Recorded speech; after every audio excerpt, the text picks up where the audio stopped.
The price of lithium, a key component in electric vehicles, has fallen by almost 50% since January this year. According to benchmark minerals, the price of other battery materials such as cobalt and copper have also declined, thereby confusing some industry analysts who had anticipated that the price of these commodities will continue to rise. Instead, the falling price has made it easier for carmakers to cut EV prices, with majority of them committing to cheaper and more sustainable LFP batteries. However, this switch in the EV battery chemistry comes with a big trade-off that could lead to increased customer dissatisfaction, especially on the issue of range anxiety in cold temperatures. Hello friends, and welcome to the Electrochemist. Thank you for tuning into the channel. On this channel, we discuss all things battery development, including existing batteries, new and emerging battery systems, battery supply chain, battery production, and battery application. If this is something that interests you, please subscribe to this channel, smash the like button, and keep watching.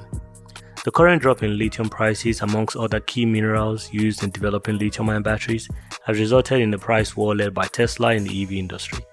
While most customers are excited that EVs will gradually become more affordable, a concern that has been fairly kept quiet may resurface, and that is the issue of limited range in cold weather. Customers have previously complained about decreased or falsely advertised range capabilities for their EVs, and this has been mostly discovered during cold weathers. According to a detailed study on EVs and their range in cold temperatures, on average, EVs lose about 40% of their range in cold temperatures. This problem is experienced by all EVs, and this is mostly due to energy used to heat up the car's cabin and due to other minor factors like tire pressure, head density, and road grip. Albeit, this problem seems to be particular with EV batteries made from lithium-ion phosphate cells or LFPs.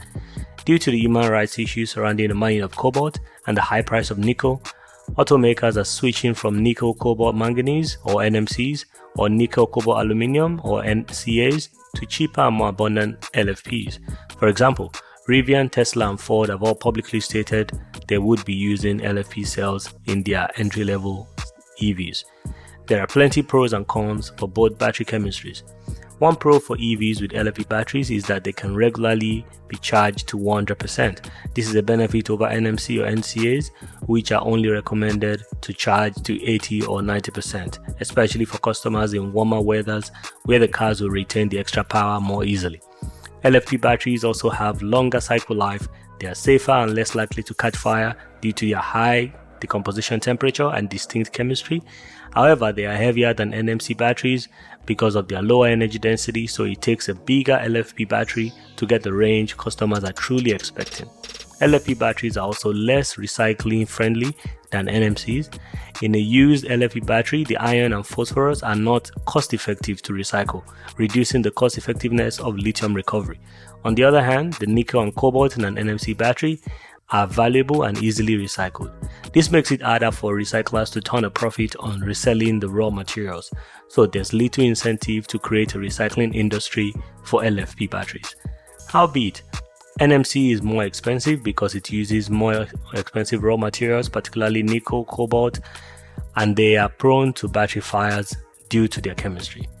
A known limitation of LFP batteries is that their range drops faster in cold weathers due to lower energy density. However, their lower cost and high availability are appealing to car makers seeking to reduce vehicle wait times and keep prices down for more profit. Subpar performance in cold weather is a known EV issue. Multiple lawsuits claim brands like Tesla and BMW overstate vehicle range because they are simply not achievable in cold temperatures, even when you warm up the battery pack. EV owners have tried to resolve this problem by warming up the battery pack, a feature called preconditioning in Tesla EVs, which takes about 45 minutes. The LFP battery pack is heated with an element to keep it warm in cold weather. The energy used by the heating element more than makes up for the energy used during the heating process. But this does not always result in cold weather range that is similar to what you will achieve from an NCA or NMC battery powered EV in cold weathers. Structurally, and from an electrochemistry point of view, LFP batteries suffer from both lower battery voltage and smaller volumetric capacity, which are two main reasons for their lower energy density and range. Unfortunately, the EPA and auto industry lacks a standard way to convey a range floor with repeated use in cold weather. Therefore, customers can see a vehicle's EPA estimated range as 250 miles, but this may not necessarily be accurate.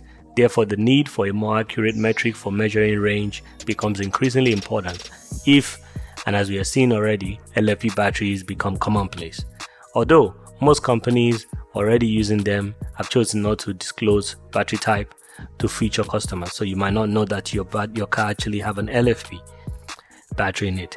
Both battery types affect different customers for different reasons, but as the EV industry matures to include two distinct chemistries, car companies and the EPA all cause consumers more concrete information on the trade-offs and what to expect from their vehicle's battery. But I would certainly like to know your thoughts, so please drop us a comment in the comment section below. If you've enjoyed this video, please show your support by smashing the like button, sharing this video, and make sure to subscribe to this channel. I love you, I appreciate you, and I'll see you in the next video.